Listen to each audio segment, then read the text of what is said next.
কোচবিহারের ভ্যাটাগুড়িতে নিশীথ প্রামাণিকের হাত ধরে বিজেপিতে যোগ দিল শীতলকুচির 100টি পরিবার সহ যুব তৃণমূল কর্মীরা। রবিবার রাতে ভ্যাটাগুড়িতে কেন্দ্রীয় স্বরাষ্ট্র প্রতিমন্ত্রী তথা কোচবিহার লোকসভা কেন্দ্রের বিজেপি প্রার্থী নিশীথ প্রামাণিকের বাসভবনে তার হাত ধরে বিজেপিতে যোগ দিলেন 100টি পরিবার বলে দাবি বিজেপি নেতৃত্বের। জানা গিয়েছে, শীতলকুচি বিধানসভা এলাকা থেকে বিজেপি বিধায়ক বরেন চন্দ্র বর্মনের নেতৃত্বে 100টি পরিবার এদিন বিজেপিতে যোগদান করেন। যোগদান শিবিরে কেন্দ্রীয় স্বরাষ্ট্র প্রতিমন্ত্রী ছাড়া উপস্থিত ছিলেন শীতলকুচির বিজেপি বিধায়ক বরেন চন্দ্র বর্মন সহ শীতলকুচি এলাকার বিজেপির নেতৃত্বরা। এছাড়াও এদিনের এই যোগদান কর্মসূচিতে বেশ কিছু সংখ্যালঘু পরিবারের সদস্যরাও সামিল ছিলেন যুব তৃণমূলের কর্মীরাও।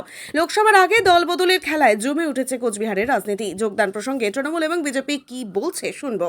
আজকে মোটামুটি আমাদের শীতলকুচি এবং গোলেনাহাটি থেকে তৃণমূল থেকে প্রায় 100 পরিবার জয়েন করলো। সবে সংখ্যালঘু সম্প্রদায়ের আছে আর যুব সম্প্রদায়। তারা আজকে এখানে না, সারা পশ্চিমবাংলা জুড়ে জয়েনই হচ্ছে। তৃণমূলের লোক আমাদের দলে দলে দলে জয়েন করছে। তৃণমূলের এটা শেষ। আমরা আগামী লোকসভা নির্বাচনে বিশেষ করে কুচবিহার জেলা থেকে আমরা নিশীথ প্রামাণিক মহোদয়কে বিপুল হারে জয়যুক্ত করতে চাই। তারই এটা পূর্বাভাস। প্রতিদিন জয়েনিং হচ্ছে শীতলকুচি, গোলেনাহাটি, সারা কুচবিহার জেলা জুড়ে জয়েনিং চলছে। শীতলকুচি থেকে আমরা বিধানসভা নির্বাচনে প্রায় 18,000 ভোট লিড দিয়েছিলাম। এবারে আমরা আরও বেশি 10,000 টার্গেট করেছি। প্রায় 18 আর 10 28,000 ভোট, 30,000 ভোটে আমরা লিড দেওয়ার চেষ্টা করব। আর এটা সম্ভব হবে।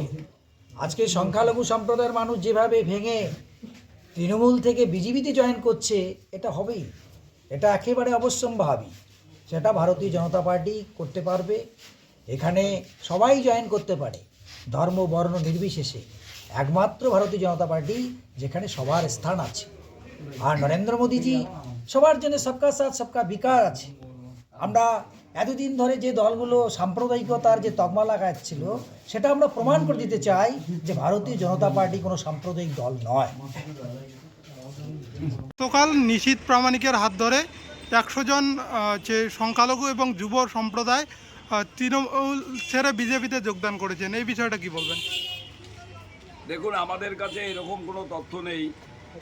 আর আমাদের এরকম কোনো দলীয় কোনো তৃণমূল কংগ্রেসের কেউ সংখ্যালঘু বা যুব গেছে, আমাদের কাছে কোনো তথ্য নেই।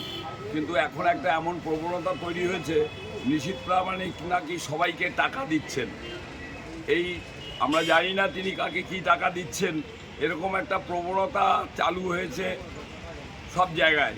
তিনি নাকি টাকার বস্তা খুলে রেখেছেন, যে যাচ্ছে সে নিচ্ছে। এখন অনেকে টাকার লোভে যেতেও পারে। তারা তো 100 দিনের কাজ 2 বছর ধরে বন্ধ টন্ধ করে রেখেছেন। মানুষের তো টাকার চাহিদা আছে, যাচ্ছে টাকা আনছে। যদি দেয় ভালো, তো মানুষ টাকা দিয়ে যদি নাম লেখায় তো ভালো, মানুষ তো উপকার হচ্ছে।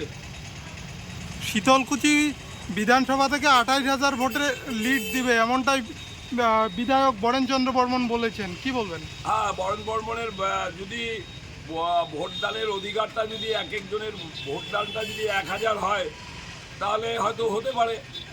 সেটা এখন নির্বাচন কমিশন ওনাদেরকে যদি ওইরকম কোনো সুযোগ দিয়েছে, বিজেপির লোকের একটা ভোট 1,000 ভোটের সমান, তাহলে হয়তো 28,000 ভোটে দিতে পারে।